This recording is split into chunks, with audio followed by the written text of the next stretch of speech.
Most people believed the case was open and shut. In 1999, the small town of Ashburn, Georgia, was rocked by the brutal murder of 19-year-old college freshman, Melissa Carter. Her body was found dumped in a drainage ditch off Route 41. Her throat slit, her clothes torn, and her fingernails broken from desperate struggle. Within days, local police arrested 23-year-old Adam Reynolds, a shy, lanky mechanic known for his reclusive nature. The prosecution said he was a predator hiding in plain sight. The public called him a monster, and within 9 months, Adam Reynolds was sentenced to death. He maintained his innocence until the moment he took his last breath. On June 11, 2003, at exactly 12:04 a.m., lethal injection coursed through his veins.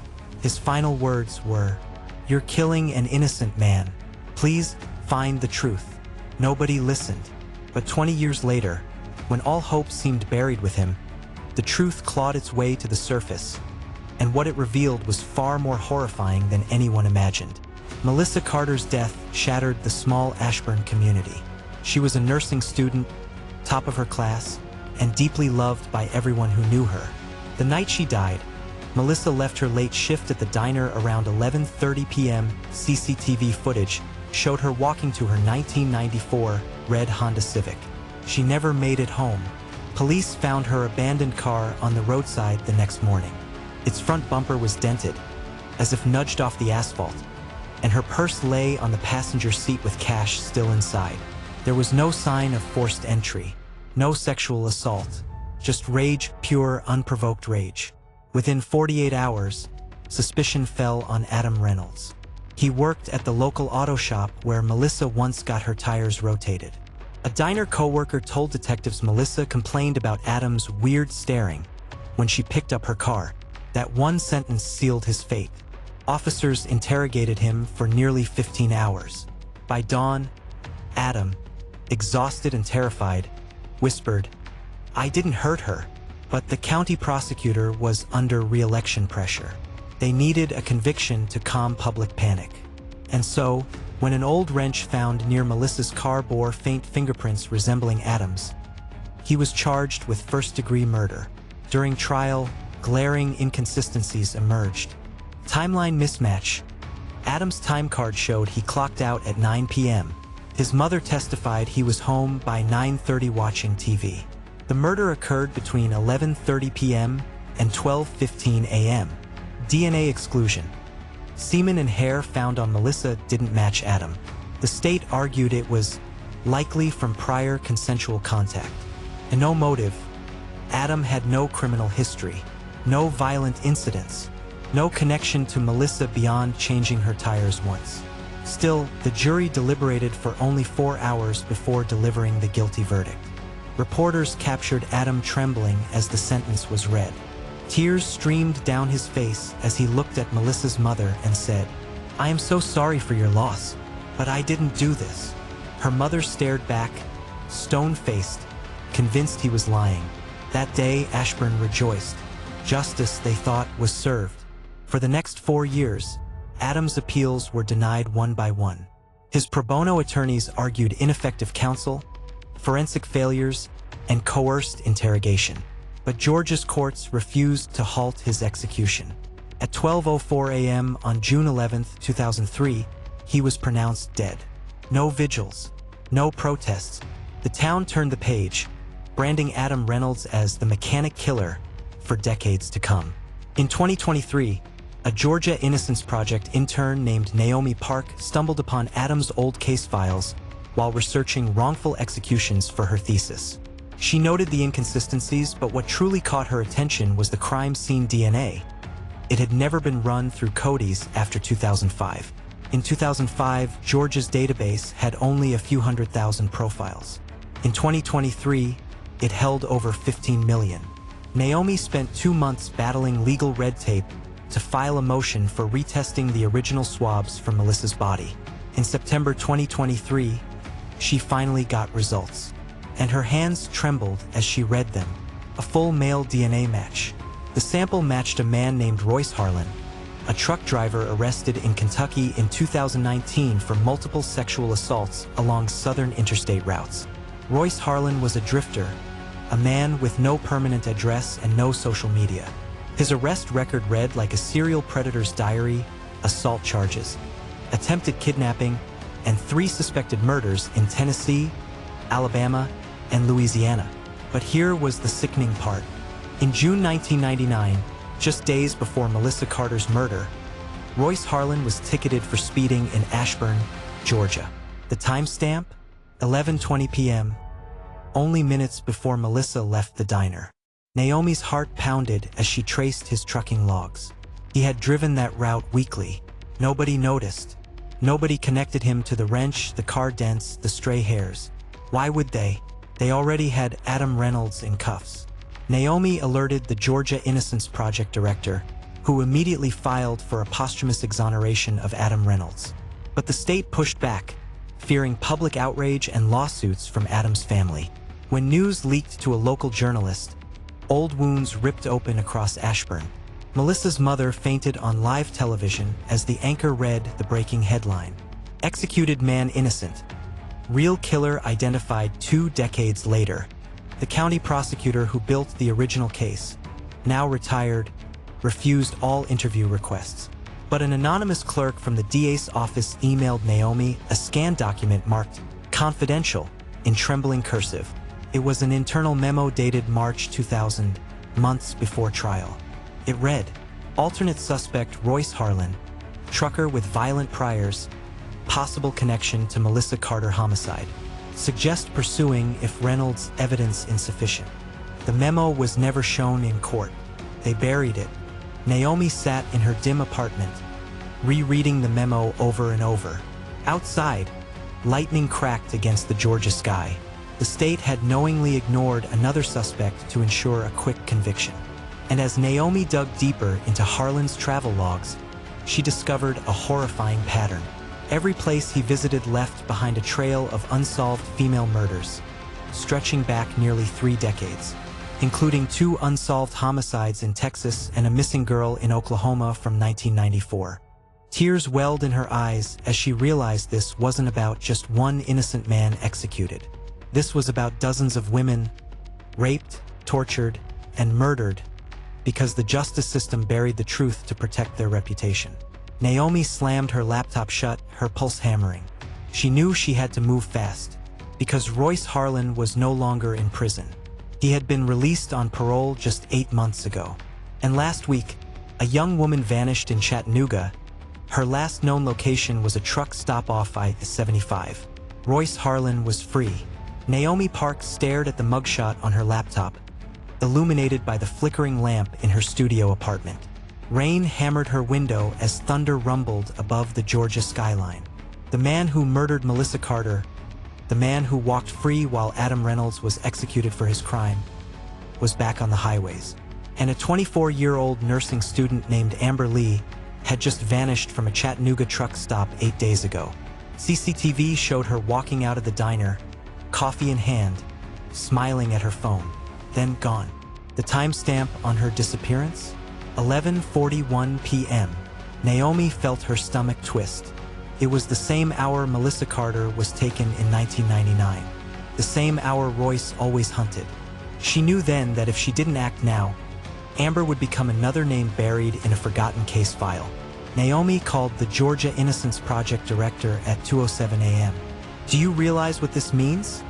She whispered into her phone, shaking. "He's back on the road.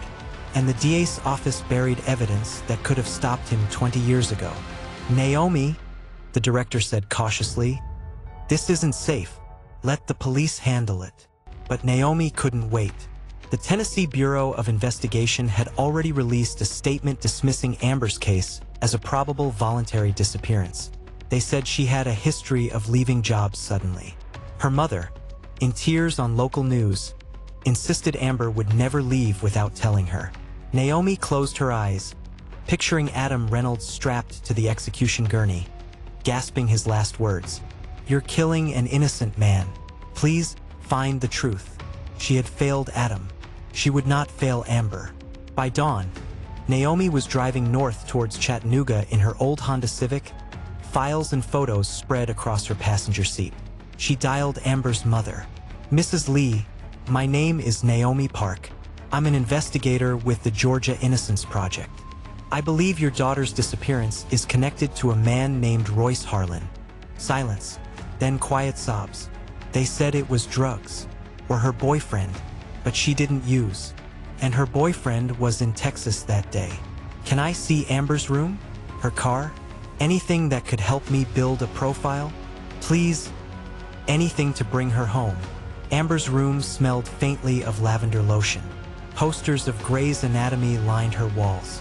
Her nursing textbooks sat in neat stacks beside her bed. Naomi thumbed through her planner. The last entry read, July 15th, truck stop diner. Pick up extra shift for Carla. Amber's coworker Carla told Naomi that Amber mentioned feeling uneasy that night. A man with sunburned skin and watery blue eyes had been staring at her from booth 5 for hours, ordering coffee after coffee without speaking a word. He gave me chills, Carla whispered. When I went to refill his cup, he just smiled and said, She's pretty. Reminds me of my daughter. Did Amber know him? Naomi asked. No, but I'll never forget his eyes. Dead eyes. Naomi drove to the truck stop, her pulse hammering with dread. She walked the same route Amber did to her car, passing flickering fluorescent lights and a row of parked 18-wheelers humming in the summer heat. She spotted a familiar logo on a coffee cup crumpled near the dumpsters, a cheap travel brand known to partner with Harlan's old trucking company. She called the company's dispatch office, posing as a Department of Transportation auditor. After an hour of deflections, the dispatcher finally said, Yeah, Harlan still hauls for us as an independent contractor. Last pickup was in Georgia 2 weeks ago. He's off-grid until his next load in Texas next Friday. Naomi's blood ran cold. He was between jobs, roaming free with no official route. Naomi dug deeper into Harlan's past. Using his old address on probation records, she searched public storage facilities nearby. After 5 calls, a manager finally confirmed a unit rented under RH Logistics. Unit number 142, monthly auto payment. No visit since late June. Naomi's hands trembled as she paid for temporary police escort and cut the lock. The metal door screeched open. Inside, the stale smell of old leather and gasoline burned her nostrils.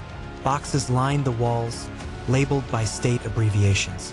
Georgia, Alabama, Kentucky, Tennessee, Texas, Oklahoma. She opened the Georgia box first. Inside were women's personal items. The student ID for Melissa Carter, a torn navy hoodie, a cracked pink flip phone, a battered paperback copy of To Kill a Mockingbird, pages curled with water damage.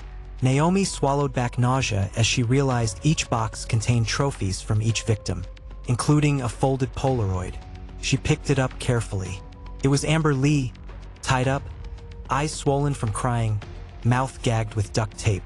Her tear-streaked cheeks glistened in the camera flash. Naomi clamped her hand over her mouth to keep from screaming. The Polaroid was dated 4 days ago. Naomi rushed the photo to local police. But when they called in the county sheriff, he took one look at the evidence, sighed, and leaned back in his chair. Miss Park, you've done good work, but you need to let this go now. What? We need to issue an interstate bolo. Alert federal authorities. She's still alive. The sheriff shook his head slowly. There are bigger forces at play here. I'm telling you this for your own safety. Bigger forces? What does that mean? He paused, staring at her with pity and fear. Then he leaned forward and whispered, Royce Harlan has connections. He's been protected for decades. If you keep digging, you'll end up like those girls. Naomi felt the room spin. You're saying people in law enforcement are protecting him? Not just law enforcement. The DA's office, private contractors, political donors. He hauls for them, and they keep his record buried. Naomi stumbled out of the sheriff's office, bile rising in her throat.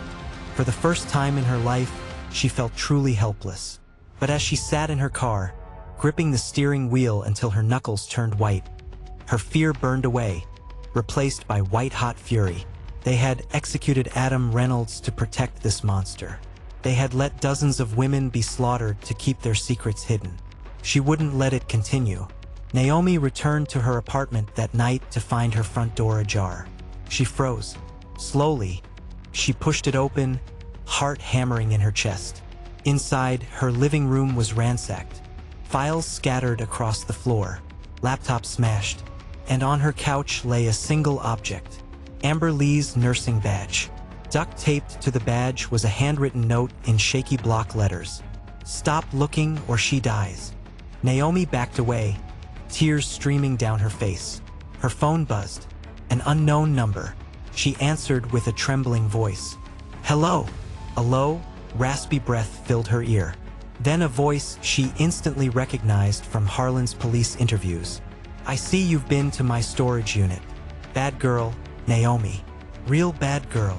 She swallowed a sob. "Where is she, Royce?" "She's mine now, just like Melissa, just like the others. Please, don't hurt her." "Oh, Naomi, you think you can stop me? You think you're the first to try?" Then he laughed, a slow, gurgling chuckle that made her skin crawl. "I'll give you a hint," he whispered. "You like scavenger hunts, don't you?" Click. The line went dead. Naomi drove to the nearest hotel and checked in under a fake name. She knew she couldn't return home. Her investigation files were gone, but she had scanned copies backed up to cloud storage. She spent the next 12 hours piecing together Harlan's trucking routes, storage unit receipts, and parole officer check-ins. A pattern emerged. Every victim was taken within 10 miles of an interstate truck stop. Each time, he left behind a trophy for local police to find. But in Amber's case, he left nothing, except her badge, as a warning. Naomi realized his call wasn't just taunting her. It was a clue. She pulled up a satellite map of Tennessee truck stops. One in particular caught her eye: an abandoned way station off I-24, shut down after structural damage from a mudslide 3 years prior. Harlan had been ticketed there in 2021 for trespassing. Her pulse quickened. She called the local sheriff's department, but no one picked up. Desperate, she called Amber's mother and told her to call the FBI immediately if she didn't call back within 2 hours. Then Naomi grabbed her flashlight, taser, and pepper spray. She didn't care if she was unarmed. She wouldn't wait another day while Amber lay trapped in some cold, rotting place. The sun dipped below the Tennessee hills as Naomi parked near the abandoned way station. Crickets chirped in the thick summer air. She forced her shaking legs to move towards the building. Inside, the stench of urine, old oil, and mildew filled her lungs. She gagged as her flashlight cut through the dark, illuminating cracked concrete floors and rusted equipment. "Amber?" she whispered hoarsely. "Amber, can you hear me?" A faint sob answered her from deeper inside. Naomi broke into a run, slipping on moss-slick floors. She turned a corner into an old storage office. Amber Lee was tied to a rusted chair, duct tape over her mouth, eyes wide with terror. Naomi lunged forward, ripping the tape off. "It's okay. I'm here. I'm getting you out of here." But as she fumbled with the ropes, a cold metal barrel pressed against the back of her neck. Now," drawled a deep, gravelly voice. "That's not how the game ends." Naomi froze. Royce Harlan loomed behind her, taller than she imagined, his watery blue eyes gleaming with sick excitement in the beam of her flashlight. "You should have stayed away, Naomi," he hissed. "But you just had to play hero." Naomi turned slowly to face him. His pistol glinted in the dim light. He smelled of sweat, tobacco, and engine grease. "Why?" she whispered. "Why do you do this?" He smiled, revealing crooked yellow teeth. "Because nobody ever stops me. They're all too busy protecting their own secrets to care about a few worthless girls." Naomi felt hot tears blur her vision. "Adam Reynolds died because of you. That idiot?" Royce scoffed. "He was perfect. The DA owed me a favor. They wanted it closed fast. I needed freedom. Everyone wins." Her knees buckled as she realized the full horror. The DA's office didn't just cover up Royce's crimes. They colluded with him. They gave him victims in exchange for favors. Royce raised the gun to Naomi's forehead, his finger tightening on the trigger. "Time to say goodbye, little hero." Naomi closed her eyes, silently praying for strength, bracing for the shot. But before he pulled the trigger, a deafening bang echoed through the room. Royce jerked backwards, dropping his gun with a metallic clatter. Naomi's eyes flew open to see Amber Lee, hands still tied, holding a broken steel pipe she had swung into Royce's skull with every ounce of her strength. He crumpled to the floor, blood pooling beneath his temple. Naomi fell to her knees, sobbing with relief, and pulled Amber into her arms. "We need to go, now." As they stumbled into the night, sirens wailed in the distance, growing louder with every second. Naomi knew this was far from over. The DA, the sheriffs, the trucking company, the entire network that protected Royce Harlan would come for her next. But she didn't care. She had Amber, and she had the truth. And she would burn their empire to the ground to make sure Adam Reynolds' name was finally cleared.